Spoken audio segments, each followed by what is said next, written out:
Voilà, est une nouvelle qui va largement dominer les échanges ce matin entre l'opposition politique et les hommes de médias.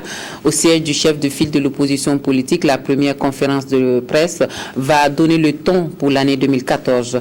Un ton qui, au demeurant, reste invariable. Pas question du Sénat au Burkina Faso ni d'une éventuelle révision de l'article 37. Premier rendez-vous de l'année, une marche-meeting le 18 janvier prochain.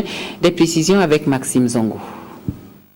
Première conférence de presse de l'année 2014, l'opposition politique conduite par Zéphirin Diabré de l'UPC s'est largement exprimée sur les questions ayant trait à l'actualité politique nationale.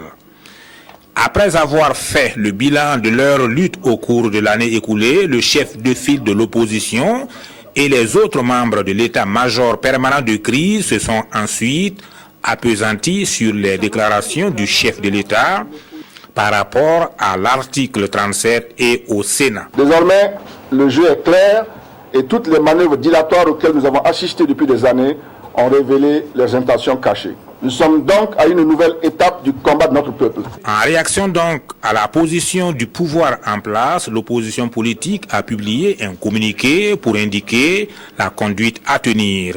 Un communiqué qui invite ses militants à la vigilance permanente. Le jeu est désormais clair et l'évolution des choses donne finalement raison à l'opposition politique qui n'a eu de cesse, depuis des années, d'appeler à la vigilance quant aux velléités de révision de l'article 37 de notre Constitution et de dénoncer toutes les manœuvres orchestrées et les subterfuges utilisés pour endormir la conscience du peuple. La principale information issue de cette conférence de presse, la décision de l'opposition d'organiser une journée nationale de protestation le 18 janvier prochain sur toute l'étendue du territoire national pour dire non à la révision de l'article 37 et à la mise en place du Sénat.